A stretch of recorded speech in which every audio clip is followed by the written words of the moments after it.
So we're going to go with the first thing from the top. This is from Realtor.com. Donald Trump will return to the White House. What his presidency means for the housing market. So lots of stuff in here. Now, there's a couple things I think we need to make sure we clarify and then unpack for some people. But let's first talk about the housing kind of crisis, if you will. Right. We have for a long time talked about affordability and people's mathematical inability to afford because of their wages compared to the debt to income ratios required to qualify for a home. We've talked about down payments and how much more you have to save because the price of homes now at $800,000 means if you're saving 20%, now that's $160,000. We talked about credit. We've talked about consumer credit. We've talked about interest rates. And some of the things that I'm mentioning even right now aren't going to be fixed by whoever the president is. That's my first statement. Second statement is their suggestion here in Realtor.com is mostly offshoots of policy that's proposed that is not in place yet. Yeah. So disclaimer. That's one of the biggest things that I did want to signal out was that a lot of the things are still being speculated as to what is going to happen, what's going to get passed, what's actually going to work, what's not going to work, what's just completely, chit chatter. And I really think that once we have, the transition of presidency, we know what policies are going to be taking place, what's actually going through, we'll have a lot more of a clear idea of what direction the market's going, because I feel as of right now, it isn't, what we would think it is or what you might think it is just, off the switch of presidency, but where there's still a lot of information pertaining to inflation, to the deficit, to the expending and switching of the administrations that all play a big strain on, the direction of where the market's going to go. Yeah. So let's talk about the first thing that they brought up here, which was the mass deportation of immigrants. First of all, Realtor.com, you need to do a better job. This is not mass deportation of immigrants. It's of illegal immigrants. I don't know if that was convenient or if that was on purpose. You need to do better. There's a big difference, especially in housing, of wanting housing for immigrants versus illegal immigrants. Also, in our process of approving people, there's a big difference between immigrants and illegal immigrants. So we need you to do a better job and maybe even correct this if you have not already. Yeah, please, because those are the things that, get people alarmed and start thinking about things that are completely not attached to what they're talking about. Like that change of words completely just opens up the door for a whole bunch of other people to worry when there's no reason to be worried. A lot of misunderstanding, a lot of heated emotions. And again, this is not a dehumanization of anybody at all. It is, you need to be clear about what we're talking about, especially when it comes to housing and real estate, whether we're talking about illegal immigrants or people who have legally immigrated here. Yeah. Big difference. So basically, the whole point here, though, is that the mass deportation of illegal immigrants would be a leading indicator to reduce demand. But I'm not sure that it would reduce demand in the purchase market more than it would in just available housing and shelter in general. What do you think about that? Well, I mean, illegal immigrants from the beginning can't purchase a house here in the United States because A, they don't have a social security, they don't have stable income or, a job history to be able to pull, let alone significant down payment to be able to, invest towards a property. So therefore, I feel it's very inaccurate that they're stating it like that because in reality, it's just Americans in general that need to buy a house, that want to buy a house, or that can't buy a house because in reality, like illegals can't purchase. Well, and I don't mean illegal immigrants, not illegals in general, just to correct my language, yeah. But I mean, it's kind of like, that makes no sense. Well, and I have a lot of friends who actually immigrated here and have bought a house here because they became legal citizens. 100%. And so there's plenty that have been able to buy a house because they then did what you're talking about. Get a job, save the money, put the down payment, buy a house, have a piece of the land. Okay, so the deportation thing here, I don't think solves anything. Actually, I don't necessarily think it reduces demand from the purchase market. It might relieve some demand from just the need of shelter in general. But even if that, let's just say they mass deport millions of people, that might provide some localized alleviation. It doesn't generally do anything for the affordability crisis. It doesn't do anything for interest rates. It doesn't do anything for home builders. There's no correlation. There's no connection between those two things. So I think this point is less about real estate than it is more of just a policy response from Realtor.com, and that's fine. I understand having a policy response because you're in real estate. That's great. But it doesn't I don't think it reduces demand as the argument might sound, as much as the argument might sound like it would, and it doesn't increase affordability for the rest of the population that is looking to buy. The other thing is, I want to just read this quote out, and then I have something to say. In short run, reducing immigration could severely hurt the labor supply needed for new home building, since up to a third of residential construction employment consists of foreign-born workers. Now, here's the thing. Foreign-born workers, again, does not mean illegal. And the misuse of the terminology is going to create problems because people are going to argue in the comments and get at each other when this could be clarified very simply. And this went to market in this way, even though it's a quote. I get that. But we need to be super clear here. The difference between foreign-born workers and illegal immigrants, they are not the same thing. And I really do expect our participants in mortgage real estate to get this a lot better. And just to add on to that, it's signaling that if they are having illegal, workers on there, then that means, that's unlawful and that shouldn't happen as well. Yeah, but okay, you can tell I'm not going to say his name, but you can tell my friend, I'll say Jay. You can tell my friend Jay, just because he's foreign born, he can't work here? No, he became a citizen here. So it's not that he's foreign born. That's not the problem. Nope. That's not it at all. But again, that's what they're saying, which is just inflammatory to most of the people that are watching this kind of topic around the internet right now. If they have a Social Security, they work, they pay their taxes, they're able to contribute to our taxes and our economy and our society, then therefore they are lawful and should be employed and should be able to have the benefits of the American. Yeah. Now, on the other hand, I'm not saying that if you're an illegal immigrant, you can't have the opportunity to have that. It just requires a different process. And in this argument, in this context, it has nothing to do with what we're speaking about, because I feel there's no connection and there's no benefit. There's nothing that we can extract from it. It's really irrelevant to the subject that we're talking about. Well, and the downline of this, or the domino effect of this too, when you're talking about the labor supply needed for new home building, that goes up and down the chain too. Yeah, it goes for supervisors and managers and specialists in lots of trades, not just people swinging hammers. You're talking about plumbers and electricians, you're talking about people pouring concrete, you're talking about foremen, you're talking about people doing framing, roofing, solar, landscaping, like stuff, interior hardscape, design. yes. Like housing is so comprehensive when it comes to taking literally a piece of dirt and making it level to build a house on so that someone could live in it safely and meet all the regulations. This is an upstream and downstream conversation. So I think it warrants a little bit more consideration than what we're given here. So can we move on in this article? Please. Okay. So cut regulations and open up federal land for building. All right. Now we've talked about this. We talked about this at the beginning of, maybe the end of 23. We did this in 2023. We're talking about our predictions for 2024. Remember that, Brian? We're talking about what's going to happen in the new year. And I was saying like, there's going to be more creativity. Build. And we need the municipalities and the government and the local municipalities and the builders and the banks to all play along. So I think that's what this is. This seems what that proposal seems to be what that proposal would be. One of the things that I read, from the article and what I get the sense of is that a lot of the things that, the administration that's coming is saying that they're going to do or have, been quoted that they're going to do, it gets downplayed by the people making the article, because they say like, oh, it wouldn't work because of this, it would not work because of that. But in reality, I just feel that as long as something's getting done and they're trying, it's a lot better than, having, it's not 30% for the cost of a new home, but it's still significantly higher than what it was a few months ago, a few years ago. That seems pretty high. That just the regulatory expenses are about 30% of the property cost upon the purchase.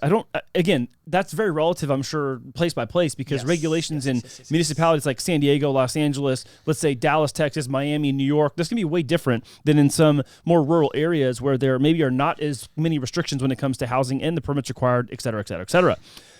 You have here, many economists agree that streamlining and eliminating regulations would help boost home construction and reduce costs, though it's difficult to imagine achieving the extent of price relief that the incoming president is envisioning. I think it's a little bit high. I think it's upstated that it's 30%. I don't think it's that high. It could be as much as 10% based on just what I know and the things that we're connected to and people around here building things, or even ADUs, our friends that are contractors. Like, yeah, there is permit costs. You do have to pay the school district some expenses for increased tax. You're increasing your square footage. You're going to get reassessed for that square footage. So there are, let's say, non-labor and non-material costs that go into building that are a percentage of that total cost.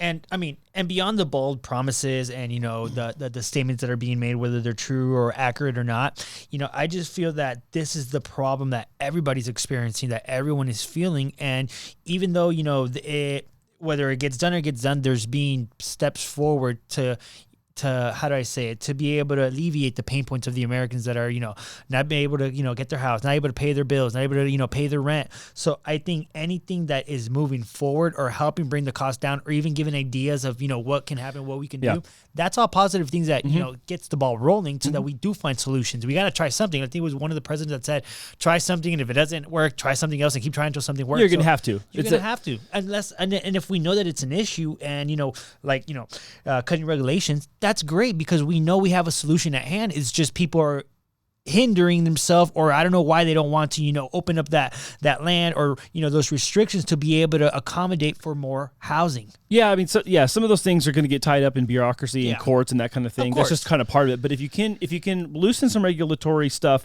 and you can maybe increase some land, you will be able to make the argument and lay claim and then see the result that you could actually cut prices. I don't think you're going to cut prices in half. No, that's way too far. It's not even, maybe 20%, not even, that's too high too. Maybe 5-10%, that'd be helpful. But anything helps, rather than it going up. If it comes down a little bit, anything starts to help gradually. Well, and people don't want to look at it this way, but really, housing is really a team game. The city's got to be involved, the contractor's got to be involved, the developer's got to be involved, the architect's got to be on the team. You got to put all the right players on the field. You got to run all the right plays, and you got to be able to hand keys to a family at the end of all that at some point. Even in the neighborhood level, like the neighbors, they all have to obviously, have some sort of communication. One of them can put their house up for sale, and it could completely just, mess up the area, or lower than, somebody's putting it just to, get a little bit more competition. That all plays a part as well. Dude, around here, if you want to build anything in San Diego, there's going to be a public hearing. Oh, of course. You're going to be able to have a town hall and a public hearing and vet the idea, and you're going to hear questions from citizens and neighbors, and they're going to ask you all the hard questions. You're going to have to stand up and answer them.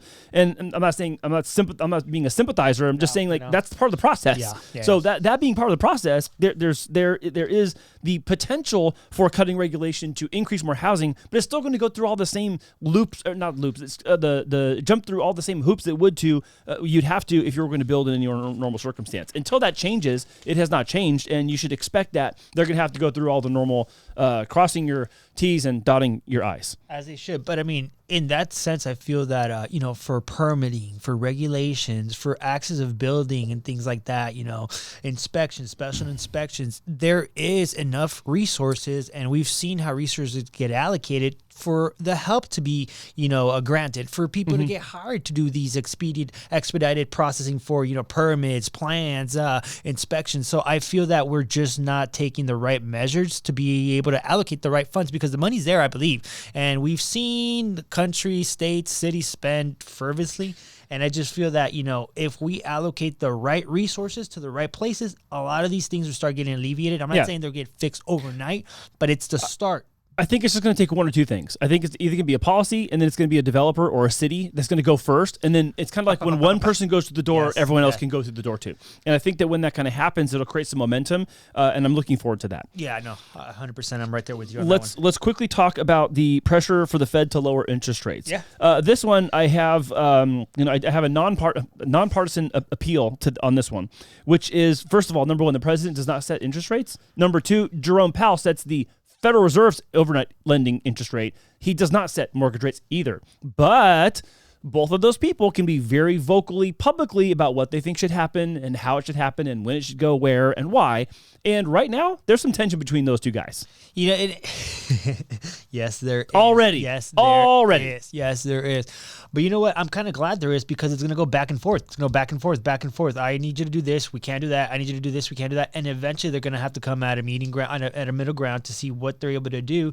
But at the same time, we know. But hold on. Who's going to budge between those two? Who? Honestly, you think Trump's going to budge, or you think Powell's going to budge? I would favor Powell to budge more than Trump. You would favor Powell to budge more than Trump. Yep. Why? Because of backroom pressure, public pressure. What do you mean? Why do you think that? Well, he's less stubborn. Well, not no, but Trump is stubborn, and in certain things he's gonna just say either my way or the highway, and there's enough friction in between both of them that I feel Jerome Powell's gonna have to cave in, because he does have the weight of the economy on his hands. As far as the president, I mean, yeah, he could be grilling him, he could be putting that pressure, but the last say does go from the president, Jerome Powell, from the Fed chairman. President. Fed chairman, Yeah. So I feel that he's already been grilled throughout this whole time, so I feel he's like, at this point, something needs to get done. And that pressure is not so much, I believe, the back room, but it's also just everything that everybody's just waiting for. Like, please just bring rates down. Do something to alleviate this in conjunction with the president. What are you guys able to do? I think it's more of a let's work in a team. And right now it's just very, very, very early on in the game that I feel like you're gonna do. I'm not gonna. And then once it's game time, they're gonna have to come to some sort of agreement or like, hey, I don't agree with you, but we're gonna have to agree to disagree, but we're gonna have to get shit done regardless. So a couple things. First of all, I think that they actually had a happy accident that happened along the way. For many, many months, they've been quarters. I'm gonna say quarters, not even months. Many quarters in a row, they have been saying, the Fed has been saying, we're gonna look at the data. We're gonna be data reliant. We're gonna look at and see what it's telling us, and then we'll make our next decisions. I think that's also kind of become a secondary benefit to them to go, regardless of who's the president, we've been data dependent, so they can kind of have a nonpartisan position. I think that's mostly been the case. I know there's lots of arguments. I've read both on pro and against the Fed about that. Yeah. That's for something later. That's not for right now. My point in that is that there's going to have to be some symbiotic relationship here, because if you are going to set forth economic policy as the incoming president, that then would require rates to be in a certain range in order for them to affect the outcomes you're hoping for, then the Fed would need to play along with that.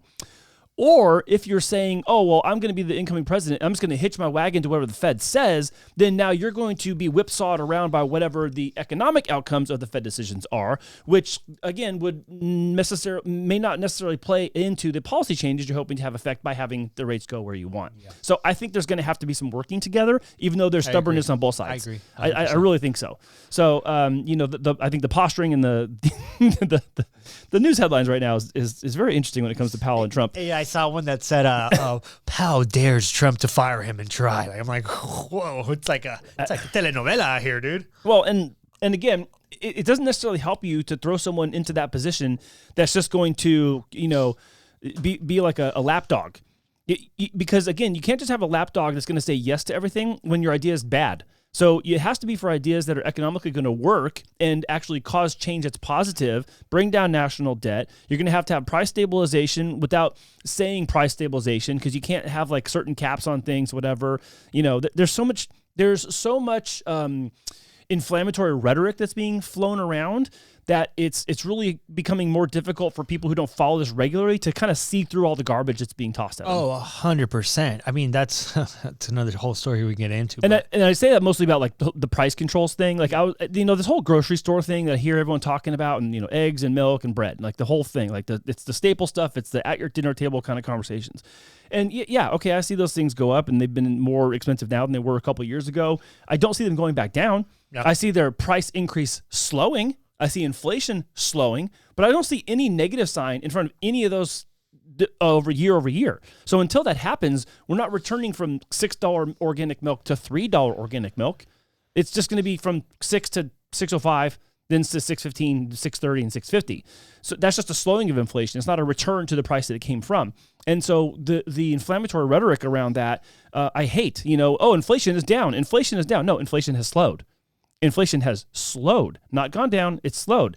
And then you talk about these like dinner table topics, like they're really nothing, but they're just primary examples that then are the part of an entire family's budget. It's not just that. Yeah. It's that gas is more expensive. It's that the rent is more expensive. Insurance is more expensive. Literally everything has become more expensive for large swaths of Americans. Pressuring the Fed is going to help when it comes to the things that they've borrowed against, but it's not going to help in the everyday spending items until a long time from now. Took us a long time to get to where we're at with the Fed rate, with consecutive rate hikes month after month after month since March of 22.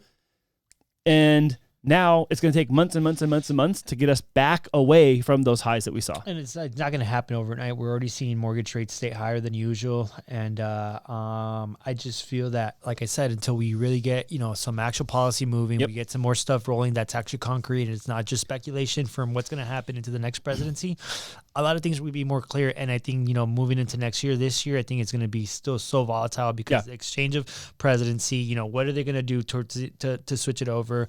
And what can happen in these next couple of days, so a lot can still happen. And I feel that once there's a lot more stability and they're more secure, plans, things will kind of start easing out. Yeah, I don't agree that there's gonna be the ability for Trump to strong arm Powell. I don't think so, because it's not just Powell. You have all of the other people involved in the Fed that do make public comments, that do talk to economists, that do talk to politicians, that do talk to business owners, and do talk to regular people. And it's like it's not he's just the guy who comes up and he's a spokesperson. Yeah, he is the chairman, but there's all these other people involved in the process too, and they don't always vote the same way. And that's you got to remember that. And that's what I like about it, that it's not so much I feel that they need a strong arm. That goes back to they just need to come up with a combined solution. Well, I know. I'm saying it because that's his trend. Like that's his style. I'm just going to strong arm this guy, do this guy will do. I don't think that's going to happen in this case because there's too much at risk. And I think that there should be some more. If it's not going to be him, someone else on his administration should have a what am I trying to say? Have their head on straight and untemperamentally make some quality suggestions economically that then the Fed can get behind and they can take co-credit versus just being strong-armed. That's my point. Department of Efficiency.